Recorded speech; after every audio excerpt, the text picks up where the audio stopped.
Alam na natin na pinaproject tayo mga kababayan ng China. Gusto tayong gawing province talaga sa pamamagitan ng paglalagay ng kanilang mga kakampi. Kaya nga sabi ko sa inyo, mag-ingat kayo na may Manchurian candidate tayo na mapipili, lalo sa mga national positions. Congressman, senador, vice presidente, lalo na sa pagkapangulo. Never po kayo na iluluklok ninyo sa posisyon yung mga pro-China. Yung mga pro-China po, kinakampanya nga po siya, tinutulak mismo si Alice Guo. Mag-senador na daw po.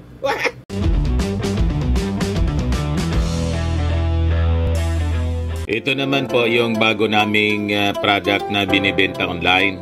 iGlow Serum, whitening po siya. Tingnan ninyo yung epekto sa aking anak na architect before and now. Yung mga inquiries po ninyo, dumiretso na lang kayo sa kanyang Facebook account, Riz Maravillas.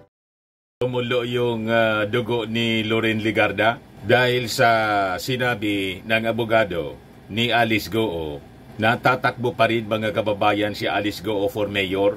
Sabi ni Loren, ang kapal niya. Galit na galit mga kababayan si Loren Legarda. Ang kapal, my God. Legarda slams Alice Guo for seeking re-election. Di paano niya yan, Mr. Maravillas? Ministerial kasi, mga kababayan, yung trabaho ng Commission in Election. Somebody should act to block the election re-election bid ni Alice Guo. But before natin mga kababayan pag-usapan yung ating pag-usapan itong isyung ito, click subscribe muna dito sa ating YouTube channel and hit the notification bell para lagi po kayong updated sa mga kaganapan dito sa ating bansa. Like and share na rin po ninyo ng ating video at wag na rin po ninyo na skip yung ating mga commercial ads para tuloy-tuloy lang ang pag-unlad ng Bagong Pilipinas.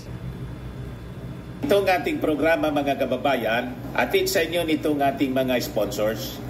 Firmax Firming and Lifting Cream. Pinapay po sa mga pulses in affected area. Mainam po ito sa mga pains at paninigas ng mga kaso-kasuan. Ito sa mukha naman yung application, anti-aging, Automax po siya. Ito iGlow Zero mga kababayan. Whitening po siya. Made in South Korea. Ito naman po, Nengxia Red Mix Fruit Drink. Gawa po siya sa goji berry. May anti-cancer properties po siya. At sa mga naghanap po ng malinis and spacious fitness gym, pumunta lang po kayo sa aming Colossal Fitness Gym. May Grab car rental din po kami. At bills payment po sa aming office. At saka sa mga mahilig po sa mga imported bags, manood po kayo sa live selling ni Madam Aileen Rosales sa kanyang Aileen Closet po. Pati mga shoes, ito yung kanya po. Ito yung kanyang page. Kita ninyo, napakagandang mga online selling po siya. Si Madam Aileen Rosales. Cellphone number niya po, 773-798-7816.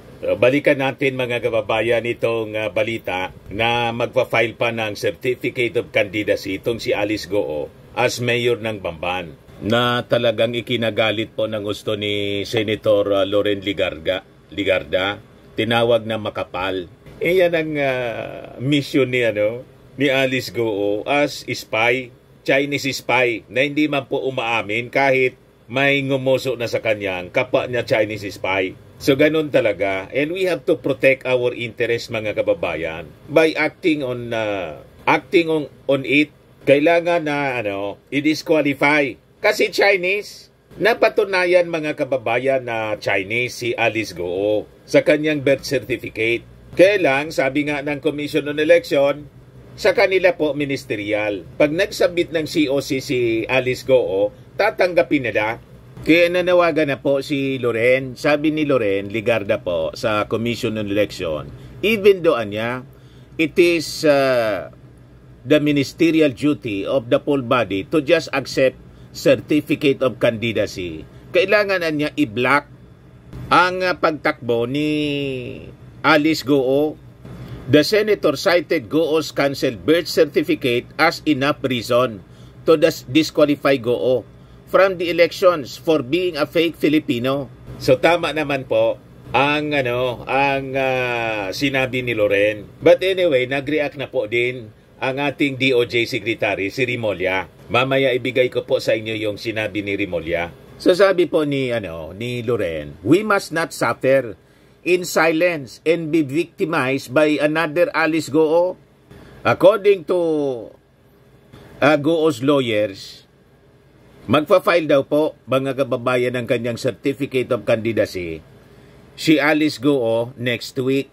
But the dismissed mayor will have to file through a representative niya kasi nakakulong po ito. Nakadetain itong si Alice Goo sa Pasig City Jail. Naharap kasi po sa non-bailable offense, qualified human trafficking case in connection with the illegal Bamban offshore gaming hub. Matindi po yung mga kasong kinakaharap ni Alice Goo. Kaya nga po, ang ginagawa ng Congress, nagsasagawa sila pati yung Senado, nagsagawa sila ng investigation in aid of legislation para yung mga loopholes ng ating batas po ma-address po mga kababayan. Ngayon, mabuti naman nagpaabot na din po ng statement yung ating Department of Justice. Sabi po ni Secretary Remulla, isang peking Filipino niya si Alice Goo, kaya hindi siya qualified. I would not say niya, it's her right. Kasi unang-una niya, hindi siya Pilipino at yung mga hawak ng dokumento tulad ng birth certificate, falsifikado po. Ngayon, nang tanungin ng mga reporters kung i-oppose ng DOJ po yung pag-file ng COC ni Alice Goo, ang sabi po ni Remulla, we will cross the bridge when we get there. So don't worry, Senator Loren, hindi man siguro po matutulog yung ating gobyerno. Hindi man yan tutulugan ni Secretary Boying Remulla. Kasi, kwento pa man lang. Kwento ng abogado. Sabi ko nga, yung abogado ni Alice Goo, siyempre gagawin din nun yung gustong mangyari ng kanyang kliyente. Nang tanungin siguro, attorney, pwede ako mag-file? Pwede yan niya. Wala pa man anyang finality. Trabaho lang yun. Di ba yung abogado, pag natalo, taloan niya tayo. Taloan niya tayo sa asunto. Hindi pala pwede. Ganun lang yan mga kababayan. Yung DOJ, hindi naman pwede na mag-file ng disqualification kasi hindi pa man nagpa-file.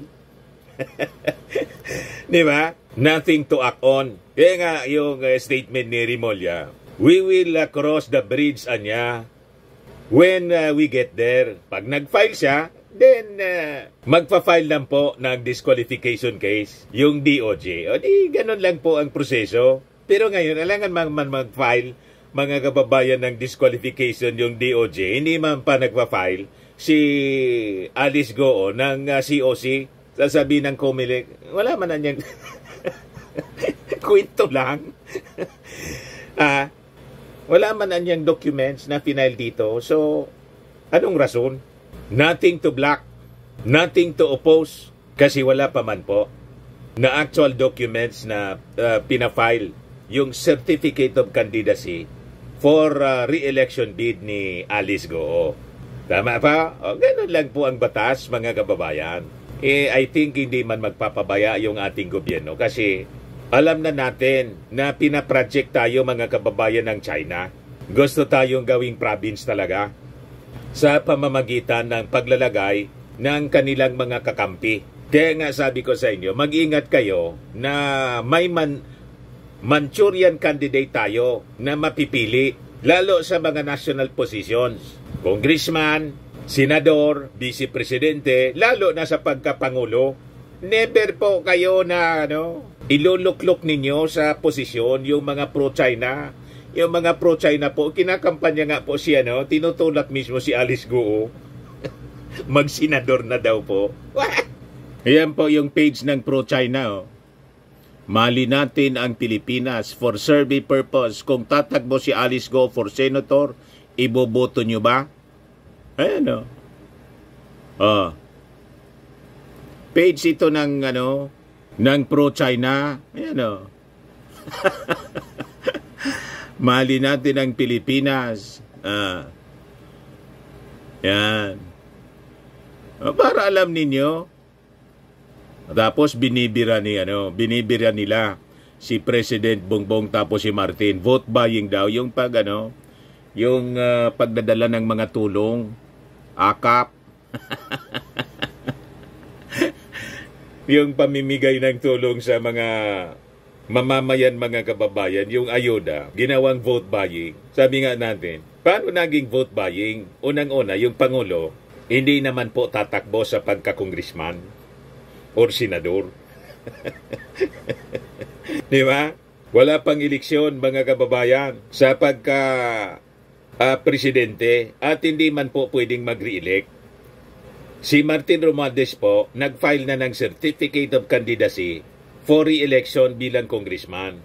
Sa Leyte man lang po yon, hindi man sa pagka-senador. So malabo po ang akusasyon na vote buying. Yan ang propaganda nila. Vote buying. Mali natin ang Pilipinas, vote buying. Akap multor. Ganon sila ka-insecure, mga kababayan. Kasi itong pagtulong sa ating mga mamamayang Filipino, hindi nila nagawa. Sige lang noon yung EJK. Naubos yung panahon po sa war on drugs. O ngayon, ibigay ko sa inyo yung mga updates ng mga kilalang personalities na nag-file na po ng kanilang COC. O si Bentol po, mga kababayan, nag-file na rin po for senator. Ayan sabi dyan, Bentol for reject political dynasty label as Tom Ortolfo's aim for Senate. Pakinggan natin kung ano yung sinasabi niya dito. Now, as to the question of dynasty, yes, we're dynasty in terms of helping people in the media first. We broke the record. We were the first brothers, the Tulfo brothers, the four of us. I'm sorry, modesty aside, we lorded over helping people. And sabay-sabay, kaming magkakapatid. And you know us, T3. So, it's not dynasty. No, it's not. We don't have any district. Maybe on the executive level, you can say that pag nag-gobernador ka or nag-mayor ka because you have a district. But running for Senate, it's a national office. You cannot have dynasty. It's like saying, kasalanan ba namin kung nagguna na minahal namin ang aming propesyon sa media na pareho kami ng aming inibig, binigyan ng importansya, parang pamilya ng mga lawyers. Everybody wants to be a lawyer because the daddy was a lawyer or the mom was a lawyer. So everybody called family lawyers. Sometimes a family of doctors, family of, engineers. Because of the influence of a member of the family, we decided to love the profession and respect the profession and value that particular profession. How do you call that a dynasty?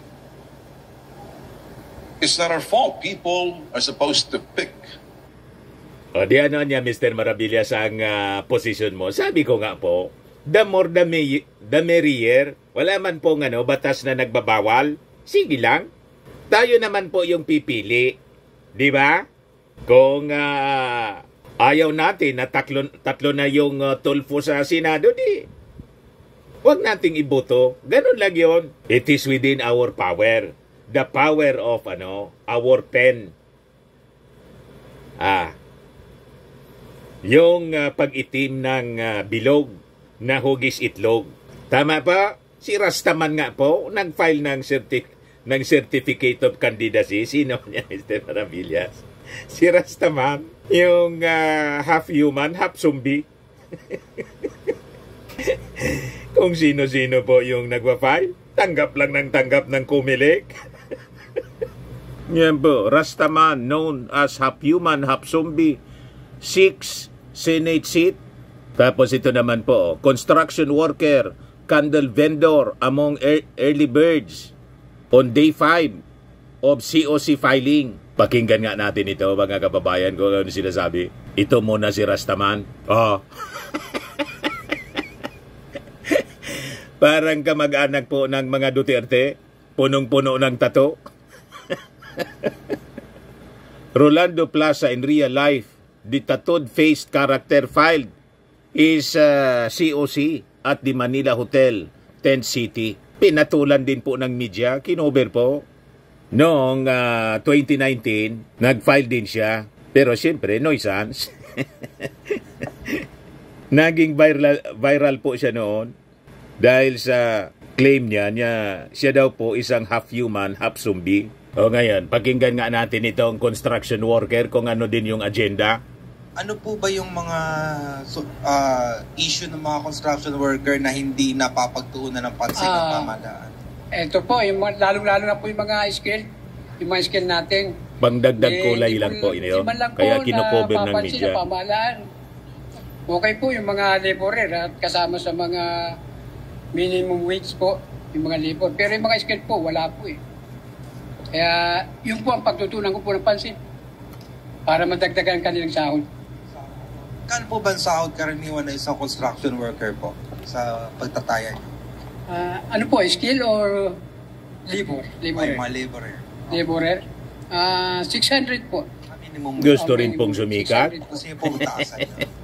Gusto niyo po mataasan. Opo. Kulang na kulang po talaga eh. Kawawa po sila. I'm a commerce graduate. At the same time, I am a family-oriented. Candle vendor po. As a candidate, Para niya, Mr. Maravillas, may mga tama. We have a confident. Kanya-kanya po ng pakulo.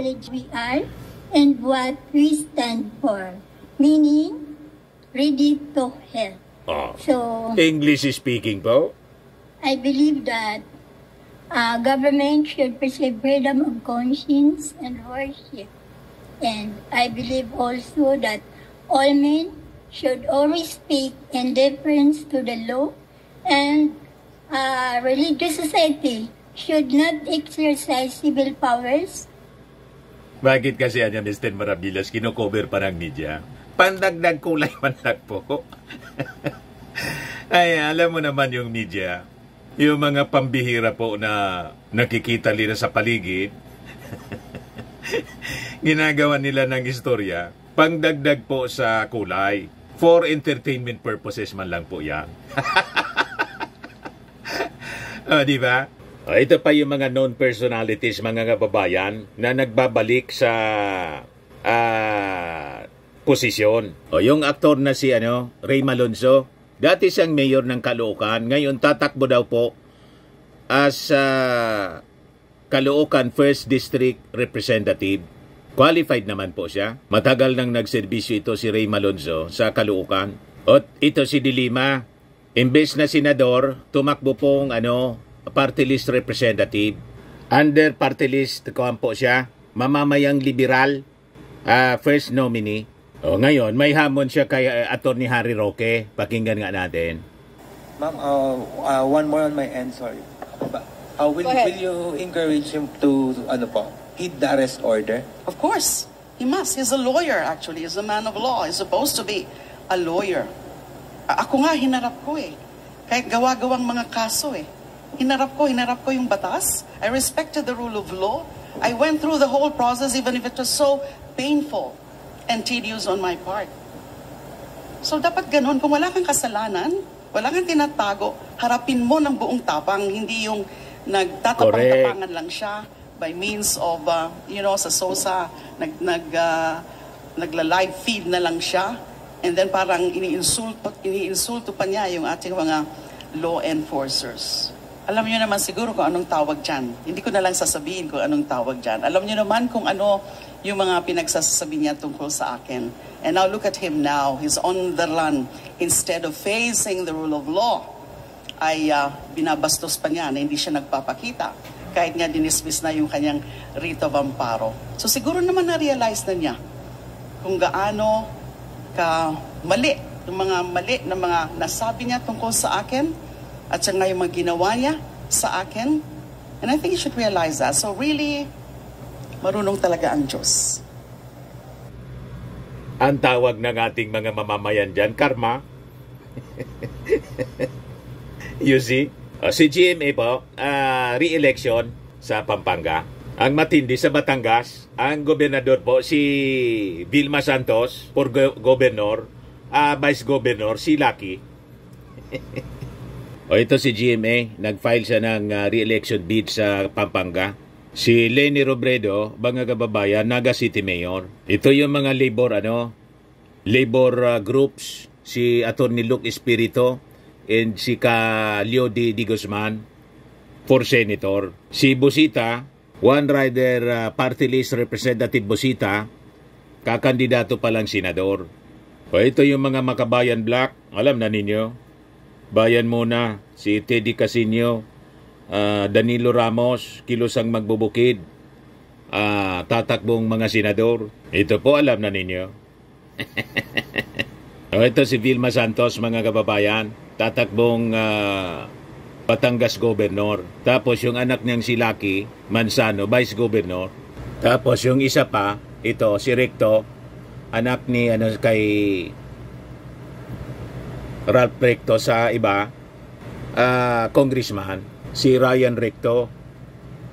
Ayan sila, mga kababayan. Governor, Finance Secretary, Vice Governor, Congressman ng 6th District ng Batangas. Kanya-kanya pong kanya-kanyang hilig yan. O, di ba? Normal po sa politika dito sa Pilipinas. Sa mga naghanap ng malinis and spacious fitness gym, pumunta lang po kayo sa aming Colossal Fitness Gym. We also offer Grab Car Rental with our brand new 2023 model ng Toyota Innova. We also accept booking for those who are planning to travel via PAL, Cebu Pacific, and other airline companies, local and international, and bills payment for Meralco Bills, PLDT, Aleco Bills, etc. Ang Colossal Fitness Gym is located at 3rd floor Security Bank Building, Landco Business Park, Legazpi City, Albay. For inquiries, look for Chilon Maravillas. Contact number 0966-802-0949. Yan yung aming Innova. Lagi na pong matao sa amin. Pati mga foreigners po, tingnan ninyo. Mga British tourists sila. Ang lalaki ng katawan na, mga kababayan, nag-gym sa amin. Ito naman po, Indian National. Ito mga mga European sila. Ito naman yung bago naming product na binibenta online, iGlow Serum. Whitening po siya galing sa South Korea. Tingnan ninyo yung epekto sa aking anak na architect entrepreneur, Riz Maravillas. For inquiries, look for Riz Maravillas on FB. Ito naman po, Firmax Framing and Lifting Cream. Pinapahid po ito sa mga pulses and affected area. Mainam po ito sa mga pains at paninigas na mga kasukasuan. Ito po, Automax Radiant Serum. Sa mukha naman yung application. Anti-aging po siya. You will look 10 years younger than your age. Sa mga cancer patients naman po, baka lang gusto ninyo itong itry. Nengxia Red Mix Fruit Drink. Hindi man po siya gamot, food supplement siya. Kaya lang, gawa siya, mga kababayan, sa goji berry. Yung goji berry may anti-cancer properties. Yung mga inquiries ninyo, dumiritso na lang kayo sa aming messenger sa Facebook para masagot namin agad. Ayos po. Ako po si Dante Maravillas. Bye-bye. God bless.